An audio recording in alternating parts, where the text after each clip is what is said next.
چې کله فاطمه رضی الله تعالی عنها بیا وفات کېده، د وفات واقع هم ډېره عجیبه ده، ډېره عجیبه واقعه ده. علي رضی الله تعالی عنه د سهار مونځ وکړو په جومات کې، ذکر و اذکار یې وکړو، نو چې د جومات نه کور ته راغی که نه نو ډېر عجیبه حالت یې ولیدو. فاطمه رضی الله تعالی عنها یو طرف ته کپړې راسیاري کړي، کپړې هم مینځي، جامې راټولې کړي دا مینځي،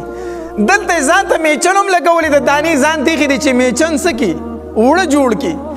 دلته کې ځان ته جارو مېښې ده چې ځایونه زر زر را جارو کړي او پاک کړي. علي رضی الله تعالی عنه حیران شو، فاطمه نور کله خو مې چېرته داسې نه دي لیدلي، سهار ټایم دی، ټول کارونه دي په یو ځای شروع کړي دي، کپړې دې مینځلو له راغستې دي، میچن دې م لګولې دانې وړې کوي او دارنګې جارو دې م راغستې کور ټول صفا کوي. خیر خدای ولې دا چل دې راغستی دی؟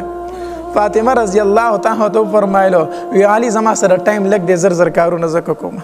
زما سره ټایم لږ دی، کارونه ځکه زر زر کومه. علي رضی الله تعالی عنها ته وخندل، وی فاطمه دا ته څه وایې، څنګه ټایم در سره لږ دی، دا ته څه وایې؟ وی علي ما بیګا شپه خوب لیدلی دی، بیګا د شپې مې څه لیدلی دی؟ خوب مې لیدلی دی. زمونږ کره نبي علیه صلات وسلام راغلی په ما پسې ګرځي، کله یوې کوټې ته ځي او کله بلې کوټې ته ځي، زه ورله راشم لاسونه دې تو کړمه، بابا ته زما نه تلی زه دې پرېښې یم، دومره موده وشوله، زه ګوره زه دې پرېښې یم ته رانه تلی. زما بابا محمد مصطفی صلی الله علیه وسلم په خندا شو، ما ته وایي چې فاطمه په تا پسې راغلم، تا د ځان سره بیامه، تا د ځان سره بیامه. نو علي رضی الله تعالی عنه ته وفرمایله وی صرف دا خبره یې درته کړې تا ځان سره بیام، نو دا خو خوب دی، دا خو څه دی؟ خوب دی. نو فاطمه رضی الله تعالی عنها ته وفرمایل وی نه علي بله خبره هم کړې ده که نه، بله خبره یې هم کړې ده. وی څه یې درته وي؟ ما ته وی چې فاطمه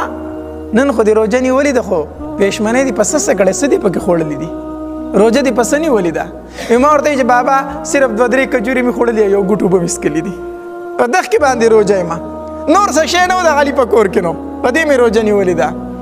نبی علیه صلات وسلام راته وفرمایلو چې پېشمنۍ دې د علي په دسترخوان کړی دی او په روژه ماتې به دې زه په دسترخوان انتظار کوم، روژه ماتې به ما سره کوي، زه به ستا په انتظار یم،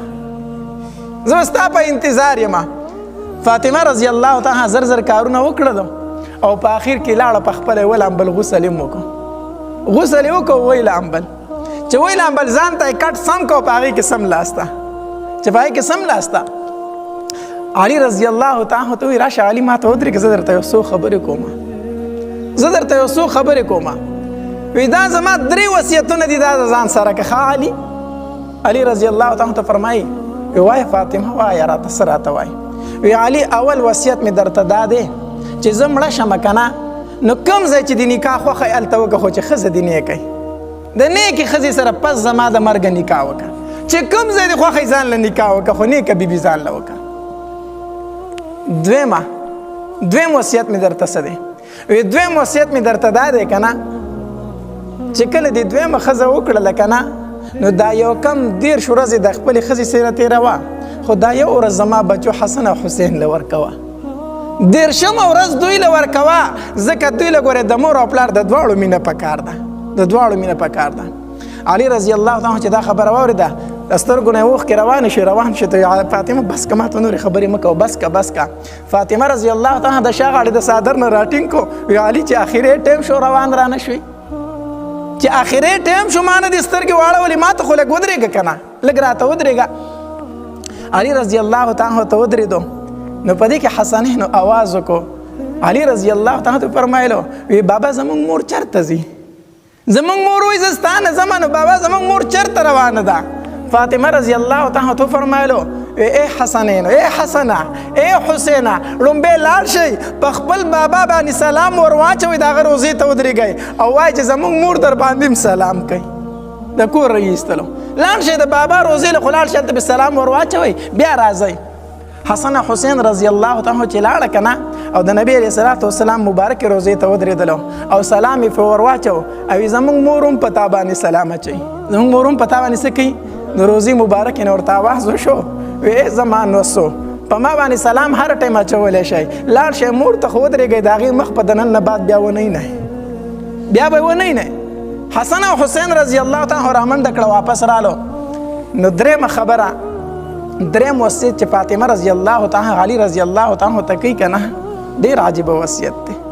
ډیر عجیب خبره ده. وی علی ستانه یو شی غواړم نن بر علاقه خامخا راکړئ، نن درنه یو څیز غواړم ما به خامخا راکړئ. ګورې علی رضی الله تعالی ورته په ژړا شو. وی فاطمه دومره ژوند دې ما سره ویسته خو د نن پورې ما نه څه شی نه دی غوښتی، نن رانه څنګه څه شی غواړې؟ وی علی زما خوله زما بابا بنده کړې وه. زما خوله چا بنده کړې وه؟ وی زه چې ستا کور ته راوستم که نه، وی ما ته زما ماپا وی چې ګورې د علي په کور کې هېڅ شی نشته، علي ډېر خوار دی، ډېر غریب دی، د هغه هېڅ شی نشته. ګورې فاطمه بچې د هغه نه به هېڅ شی نه غواړي. ښه تاسو ته وامه ځان ته م وامه زموږ له الله لورګانې راکړي دي چې کله د خاوند کور ته یې بوځې که نه، نو دا ورته ووایه بچې خاوند به دې نه تنګی، خاوند به دې نه تنګی، بې ځایه ځای به دې ډیمانډونه نه کوي. الله دې موږ له داسې لورګانې راکړي. وی زما خوله زما بابا بنده کړې وه، ما ته وی چې فاطمه بچې ګورې د علي نه به څه غواړي؟ نه ما ستا نه څه نه غوښتل، خو نن درنه یو شی غواړم. علي رضی الله تعالی ته وفرمایلو وی فاطمه غواړه چې څه غواړې هغه رانه غواړه. فاطمه رضی الله تعالی ته دواړه لاسونه داسې کړئ، تکه شان یې ورته لاس کړو. علي رضی الله تعالی ته حیران شو، ورته ما ولې به څه چل دی، څه وشو ولې؟ فاطمه رضی الله تعالی ته فرمایي علي ما معاف کا، علي ما معاف کا، ما ته خپل حق بخا، هسې نه چې زه د خپل بابا سره په حوض کوثر باندې ولاړه یم او ته را روانې د هغې ځای نه او زما بابا ته اشاره وکړي چې ای محمد مصطفی صلی الله علیه وسلم ستا دې لور ګورې زه خفه کړی وم، زما حق نه دی پوره کړی. علي ګورې ما معاف کا، هسې نه چې ما د خپل بابا سره د حوض کوثر باندې چېرته شرمنده نه کړي. لاسونه ورته دغه شانتي نیولي. علي رضی الله تعالی په چغو چغو په ژړا شو. د فاطمه رضی الله تعالی لاسونه یې ونیول، د سینې سره ولګول. فاطمه دا خبره خو ما کوله، دا خبره خو ما کوله، ته د چا لورې، ته د دواړو جهانو د سردار لورې، زما په کور کې تا چېرته په مړه ګېډه ډوډۍ نه ده خوړلې. ما خو وی چې د محشر میدان شي ته به زما په سر باندې نبي علیه الصلاة والسلام ته شکایت کوې چې زما بابا داسې سړي له دې ورکړی وم چې د هغه په کور کې ما چېرته په مړه ګېډه ډوډۍ نه وه خوړلې. ما وی چې فاطمه زه به درنه معافي غواړم چې ګوره ما معاف کا، دا خبره خو ما کوله، نو فاطمه ته یې ما ته کوي. الله بیبیانو ته وامه د الله دپاره د خاوندانو څه وکئ، احترام وکئ، عزت وکئ، ادب وکئ. فاطمه رضی الله تعالی ته بیبي د هغې سره غم دی، هسې نه چې په ما باندې د خاوند څه پاتې شي، حق پاتې شي. او بیا علي رضی الله تعالی ته څه فرمایي؟ علي وی ته چې رالې ما خو غسل وکړو که نه؟ وی زما دغه غسل کافي و، ښه ماله نور غسل مه راکوه، هسې نه چې زما په بدن بل چا لاس ولګي، زما په بدن باندې بل چا په خپل ژوندانه باندې. اسماء رضی الله تعالی یو صحابي ده، اسماء بنت عمیس رضی الله تعالی عنها، هغې ته یې ویلو وی اسماء زما بدن چا لیدلی نه دی په ژوندانه باندې، خو چې مړه شمه که نه ما سره غم دا دی چې دا زنانه خلکو په کټ کې اغوستې، نو خلکو ته پته لګي څوک وایي غټه وه څوک وایي کمزورې وه. نو اسماء ما سره دا غم دی چې زما په بدن باندې به د خلکو سترګې لګي. نو اسماء رضی الله عنها ته وفرمایلو وی فاطمه ما په حبشو کې یو خبره لیدلې او ډېره مې خوښه شوې ده. وی څنګه؟ وی څنګه دې لیدلې ده؟ نو اسماء رضی الله تعالی د کجورو پاڼې راوغوښتې که نه دا څانګې، د هغې نه داسې د ډولۍ غونته شکل جوړ کړو. وی هلته کې په حبشو کې هغوی د زنانه په کم جسم چې وي په هغې باندې په کټ باندې دا کېدي نو فتح بیا نه لګي. ما په حبشو کې دا شی لیدلی دی. علماو لیکلي دي که نه، وی اسماء رضی الله دا فاطمه رضی الله تعالی د نبی علیه السلام د وفات نه وروسته چېرته نو خندلي. فاطمه رضی الله تعالی عنها د نبی علیه السلام د مرګ نه وروسته چېرته نو خندلي. یو ځلې هغه د نبی علیه السلام په ژوندانه خندلي و. نبی علیه الصلاة والسلام داسې په بیمارۍ کې و، هغه بیماري و چې پای کې بیا وفات شو. نو فاطمه رضی الله تعالی عنها چې راغله که نه، نو نبی علیه السلام ورته فاطمه غوږ ما ته را دې خوا که، غوږ ما ته را دې خوا که. نو فاطمه رضی الله تعالی ته غوږ اخوا کړو. نو نبی علیه السلام ورته په غوږ کې پټ څه وویل. نو فاطمه رضی الله تعالی په ژړا شوه. په څه شوله؟ په ژړا شوله. بیا ورته فاطمه غوږ را دې خوا که. نو چې بیا ورته فاطمه رضی الله تعالی غوږ اخوا کړو که نه، نبی علیه السلام ورته بیا په غوږ کې څه وویل. نو فاطمه رضی الله تعالی په خندا شوه. په څه شوله؟ عائشه بیبي فرمایي زه حیران شوم خو هغه وخت داسې و چې د تپوس نه نبی علیه السلام په سخته کې ما د دې نه تپوس ونه کو خو چې نبی علیه السلام د دنیا نه تشریف وړو څه موده تېره شوه نو ما بیا د فاطمه نه تپوس وکړو چې تا ته د دواړو جهانو سردار اول په غوږ کې څه وي نو ته په ژړا شوې بیا یې درته څه وي ته په خندا شوې دا څه چلو نو فاطمه رضی الله تعالی فرمایي که نه ما ته نبی علیه السلام وایي چې دې خوا که غوږ ما ورته چې غوږ اخوا که که نه ما ته چې بچې زه درنه روان یم زه درنه ځم ښه زه درنه روان یم د الله ملاقات له روان یم تاسو رانه پاتې کېږئ زه ځکه په ژړا شوم بیا راته وایي چې غوږ دې خوا کتو بیا چې ما نبی علیه السلام ته غوږ اخوا کړو که نه نبی علیه السلام راته وفرمیل چې فاطمه خفه کېږه ما د ټولو نه لومبې به زما په خاندان کې ته زما خواله راځي لومبې به د ټول نه زما سره ستا ملاقات کېږي نو زه په خندا شوم په خوشحاله شوم د نبی علیه السلام د وفات نه وروستو فاطمه رضی الله تعالی صرف 6 میاشتې ژوند تېر کړی دی 6 میاشتې بعد پسې دا تللې ده نو فاطمه رضی الله تعالی چېرته خاندلې وي نه ښه چې نبی علیه السلام وفات شو خو په دغې موقع وخندل چې اسما رضی الله تعالی هغه ډولۍ غونته شکل جوړ کړو که نه حبشو کې په مړي باندې هغوی زنانو په مړي دا شک دي نو فاطمه رضی الله تعالی دکه وخندل دا وخندل خوشحاله شو ورته وی چې زه به علي ته م ووایم خو چې تا ته هم دا خبره یادوي ګورې زما په بدن باندې بیا دا سیز کېدی ښه چې زه مړه شم چې چاته پته نه لګي نو علي زه چې مړه شم که نه زما جنازه وړئ که نه نو یو خو په تیاره کې اوسئ په څه کې اوسئ په تیاره کې اوسئ وی دویم دا دی وی زما په کټ باندې به دغه ډولۍ غونته کې شی جوړ کړئ د کجورو د پاڼو نه چې زما د جسم ډکوالی او تشوالی چاته پته ونه لګي د دې چاته دا نن چې موږ په دې زنانو باندې کم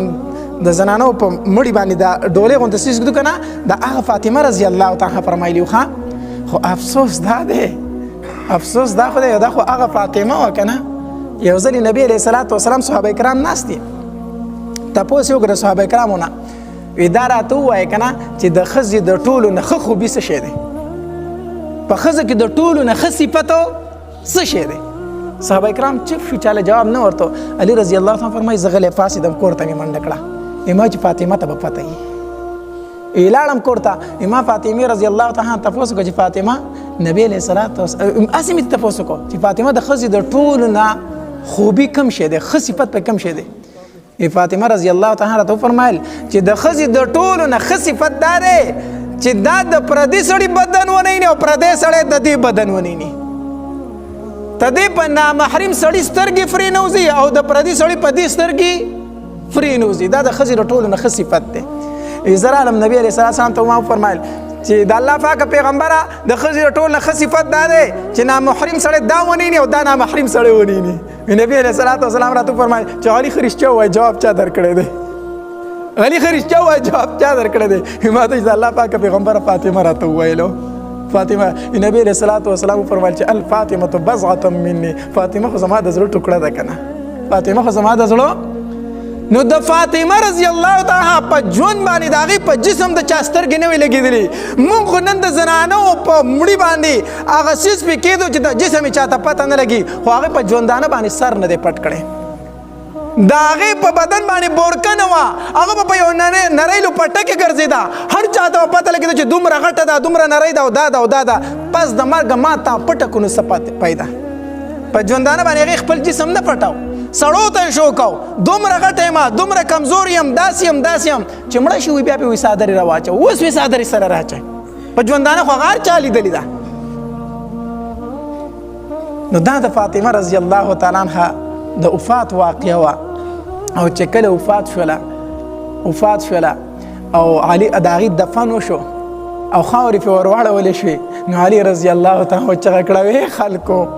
زه اوس د دنیا په حقیقت باندې پوه شوم چې دنیا کې وفا نشته دنیا کې وفا زما نه فاطمه جدا کړه چې داسې ښایسته ښایسته جوړو کې جداوالی راځي ماله به د فاطمه غونته حسن چېرته څوک وګوري ماله به د فاطمه غونته ښځه اوس چېرته پیدا شي ای خلکو ګورئ د دنیا دغه ژوند دی دې کې وفا نشته دی ځان له تیارې وکئ په دې لاسو مې نبي علیه السلام قبر ته کوز کړی و اوس مې د هغه لور هم قبر ته کوزه کړله دغه دنیا ده ای خلکو په دنیا پورې زړه مه تړئ دنیا پورې زړه مه تړئ ورونو دغه د دنیا ژوند دی د الله دپاره د دې دنیا نه لږ ځان راونغاړو دغه ورځ د تیارې وکړو دغه ورځ د تیارې وکړو ځو الله له نو چې الله له ځو نو چې الله تبارک وتعالی خو رضا کړو که نه بله مخه ته تلو شته کو بل ځای ته تلو وي خو موږ ته مخې چې موږ دا چغې پرېږدو چې بل ځای ته تلو وي خو موږ ته به هم پته ولګي چې زه بل ځای د خلاصي شته دی نو چې بل ځای د خلاصي نشته دغې الله تبارک وتعالی له تله دي دغې قبر له تله دي دغې الله له جواب ورکول ولې په دنیا پورې انښتي یو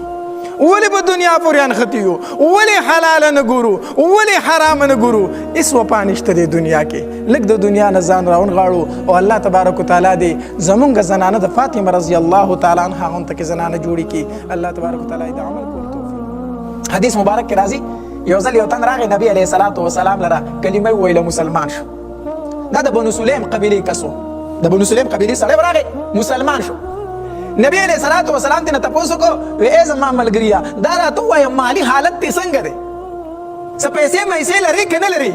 هغې کس ورته وویلو وی د الله پاکه پیغمبره زما د قبیلې 3 زره خلک دی زما په قبیله کې څومره خلک دی زما په قبیله کې 3 زره خلک دی او په هغې 3 زرو خلکو کې د ټولو نه خواره او غریب ځای ما په ټوله قبیله کې کمزور او غریب ځای ما نبي علیه الصلاة والسلام ورته وفرمیل ښه صحابه کرام یې ناست و خواته نبي علیه الصلاة والسلام وفرمیله هلکه د خپل ملګري سره امداد وکړئ د خپل ملګري سره څه وکړئ امداد وکړئ تعاون سره وکړئ سعد بن عباده رضی الله تعالی عنه ناستو د هغې یو سربخ ښکلې وښه وه وي د الله پاکه پیغمبره زما دا وښه دده شوله زما دا وښه دده شوله علي رضی الله تعالی عنه ناست دی ځان ته یې وکتل څه شی نشته دی څه شی ورسره شته دی نه خپل سر ته یې لاس کو نوې پګړۍ وه هغه یې راواغېست هغې صحابي ته یې په سر کېښوده وایي دا مې پرون ځان له اغېستې زما د طرفه دا ستا شوه نور راسره څه شی نشته دی زما دا پګړۍ ستا شوه نور راسره څه نشته مې پرون ځان له نوې اغېستې ده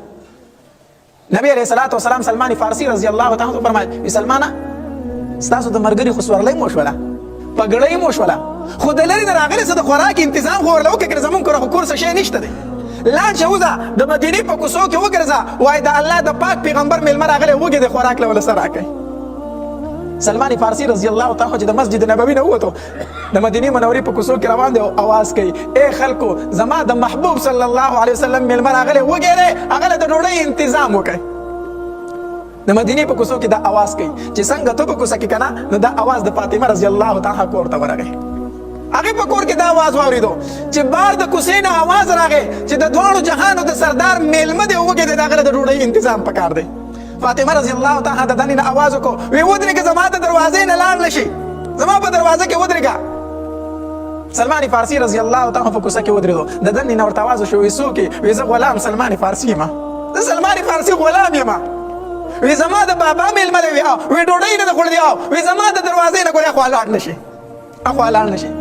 سلمان فارسي رضی الله تعالی عنه فرمایل تاسو کره ولې څه شته د خوراکو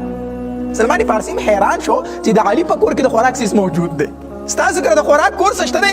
فاطمه رضی الله تعالی عنها فرمایل وی 2 ورځې وشوې چې موږ څه شی نه دی خوړلی یا کجوره خوړلې یا نه خوړلې نو یې میلمه له څه اوسم وی الله به خیر کې ته دلته ودرېږه ته مه ځره دې ځای نه د فاطمه رضی الله تعالی په سر باندې یو ښکلی څادر پروت و د خپل سر نه هغه څادر راټول کو او سر یې په بل یو چوپړي باندې پټ کو او هغې سلمان فارسي ته په ور کې راویستو وی دا څادر واله او زمونږ د دې کور نه یو 2-3 کوره اخوا لاړ شه دلته یو یهودي دی شمعون تېنه نوم دی شمعون یهودي تېنه نوم دی هغه د خلکو نه نغدي پیسې مالي او څیزونه هم ګاڼه کوي نو زما دا څادر په هغه باندې خرڅ کړه او یا یې ورسره ګاڼه کېده او هغه ته ووایه ما ته د خوراک څیز راکړه په دې باندې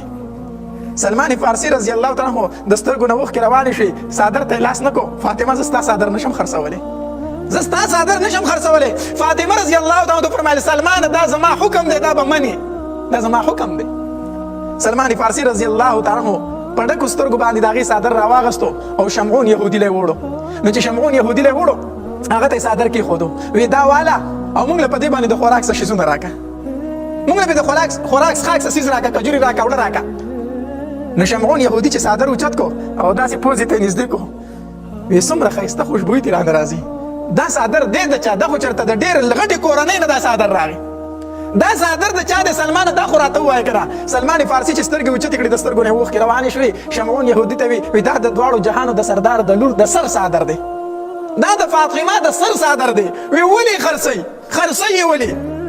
وی خرڅوي ځکه چې د هغې د پلار میلمه راغلی دی وږی دی او د هغې په کور کې د خوراک څه شی نشته دی هغه و چې شمعون نه دا څادر ورکړه خو د خوراک څه شی پې ماله راوړه شمعون یهودي چغې کړې وی فاطمه ته وایه چې د شمعون په دکان کې ستا د څادر قیمت نشته د شمعون یهودي دومره طاقت نشته دی چې د فاطمه د سر څادر واخلي او ما نن سهار تورات تلاوت کو خو زه اوسه پورې په تیارو کې پروت وم په هغې کې اوله خبره ماله دا راله چې د آخرې زمانې د پیغمبر نښه دا ده چې د هغه د خاندان خلک به دومره صحیح وي، دومره سخاوت به پکې وي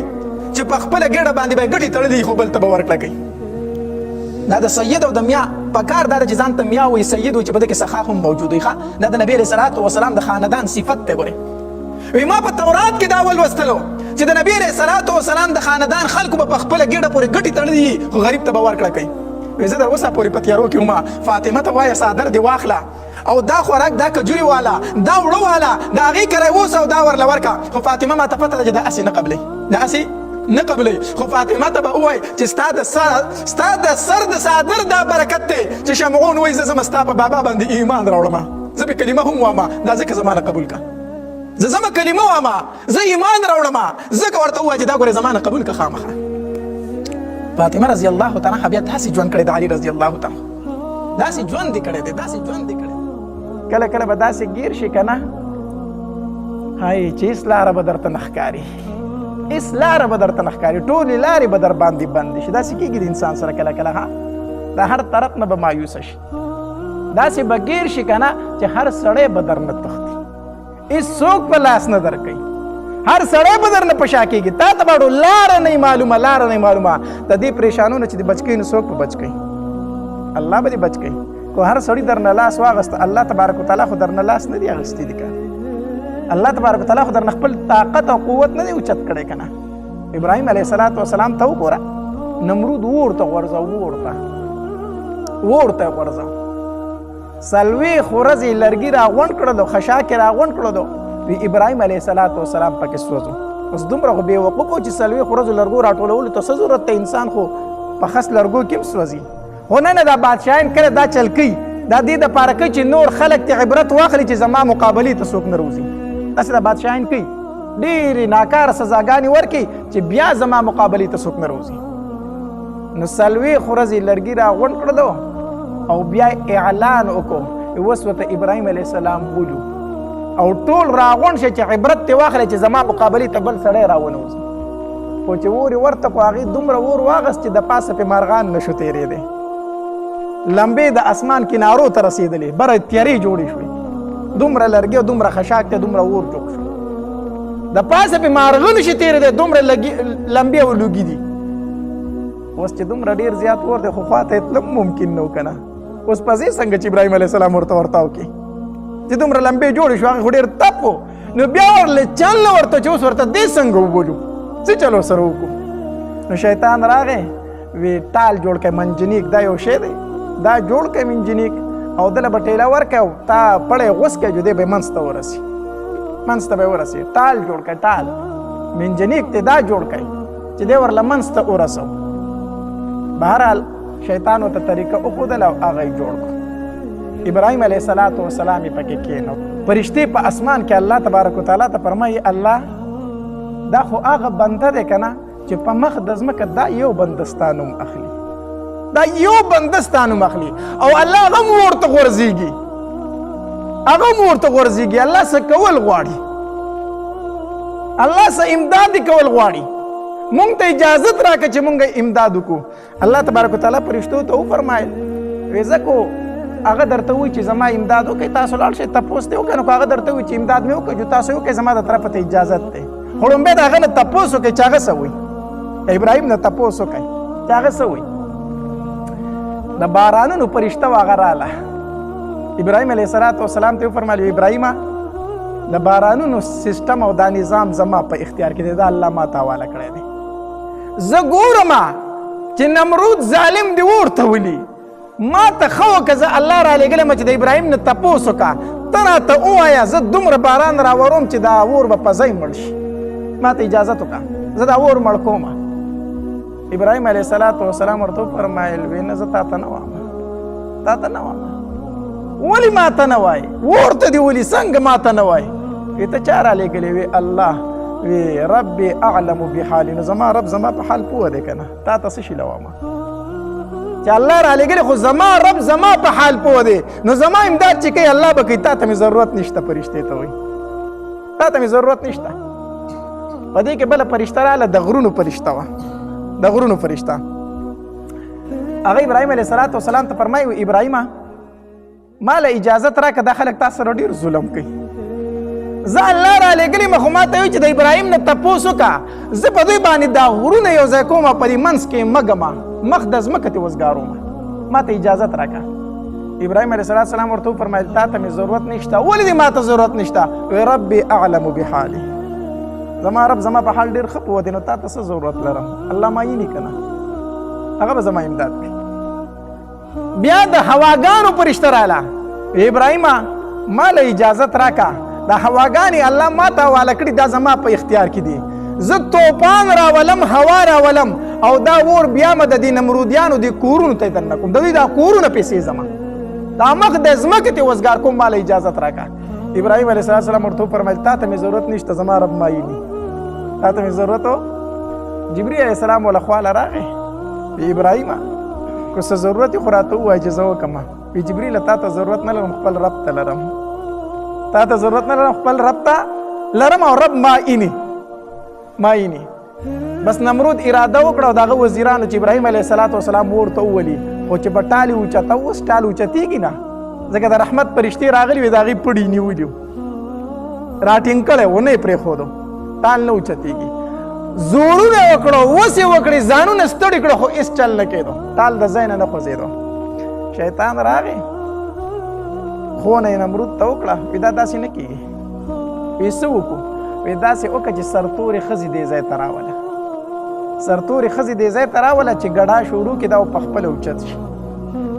نو نمرود حکم وکړ سرتورې ښځې او سرتورې جینکۍ راولئ نو ښځې رالې سرونه یې سرتور کړه او په ګډا یې شروع کړه نو د رحمت فرشتې چې په کوم ځای کې سرتوره ښځه موجود وي هلته نه ټینګېږي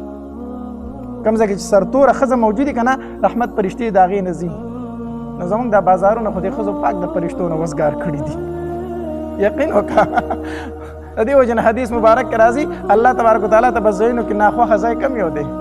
بازار دی او الله ته په ځایونو کې خوښ ځای چې کم یو دی مسجد دی نو مونږ څه کوو دا لوړي له پنګ به سهار وځي تر ماښامه پورې به بازار کې هسې ګرځي راګرځي به لکه د بازار ته به صرف د ضرورت دپاره ځي ضرورت دې پوره شو سیده کور ته راځه ستا پکې کاروبار دی خو مجبوري ده هسې په بازارونو کې مه ګرځه او حدیث مبارک کې راځي بهترین ځای کم یو دی مسجد دی نو دی چې د جمعې مانځله راشي نو د ټیم پیس ته به نیغ نیغ ګوري چې ټیم خو ناوخته شو او چې 2 رکعته فرض وشي که نه نو ته وایي چې دی سرې مچۍ چېرته وچیچو په دې ور باندې داسې منډه وایي داسې په منډه باندې وځي نو الله ته چې په ځایونو کې خوښ ځای دی هلته د زړه تنګېږي او الله ته چې په ځایونو کې بد ځای دی او ناخوښه ځای دی هلته دی ټوله ورځ ګرځي زړه یې نه تنګېږي دا ولې دا د زړه معامله ده د څه معامله ده د زړه پاک زړونه په مسجدونو کې خوشحاله او ګنده زړونه په بازارونو کې خوشحاله نو ګنګوټ ټول عمر په غوشانو کې خوشحاله ګنګوټ د خوشبویۍ سره څه کوي هغه د خوشبویۍ سره څه کوي نو سرتورې ښځې راغلې او هغوی ګډا شروع کړه نو د رحمت فرشتو هغه ټال پرېښودو خو د هغې ځای نه لاړې که نه چې لاړې بس ابراهیم علیه السلام د اور منځ ته ورسو چې د اور منځ ته ورسو بس د نمرود خدا دغه و چې بس ابراهیم علیه السلام د اور ته تله او سټاکور کېده یو دی بس خبره به خلاصه وي هلته به ستي شوی وي خو څنګه چې ابراهیم علیه السلام د اور په منځ کې ولګېده که نه الله تبارک وتعالی ورته حکم وکړو یا نار کونې بردا وسلاما وره د ابراهیم علیه السلام ګوره یو ویښته ضایع نه کې یخ شه په ابراهیم علیه السلام خو دومره مه یخېږه چې بیا پکې کمبلو ته ضرورت راشي که نه اوس کالام ته چې لاړ شي خو بیا به کمبلې ګوري نو نه یخ شه خو سلامتیا والا یخ شه ډېره سړزي ورلم مه کوه نو اور په یخ شو ښه سلامتیا والا او په ځنګل کې د میوو بوټي راوختل دا ځنګل کې نه په اور کې د میوو بوټي راوختل یعنی ابراهیم علیه السلام ته الله اور ګلي ګلزار کو او علما لیکي وایي جبرئیل علیه السلام ورله هم راغی په دغه ټایم کې په اور کې ورسره هغه ملګری شو کېناست ورسره اوس ابراهیم علیه السلام لا د اور نه نجات چا ورکو الله فرشتې خو راغلې خو ابراهیم علیه السلام ته پته وه چې لا حول ولا قوة الا بالله د مشکلاتو لرکوونکی څوک دی الله دی نو زما رب معین که نه زما رب زما حالت دی نه که نه نو بل چاته څه له چغې وم په بل چا پسې څه له ګرځمه په خپل رب باندې یقین و نو هغه رب پې اور ګلې ګلزار کړو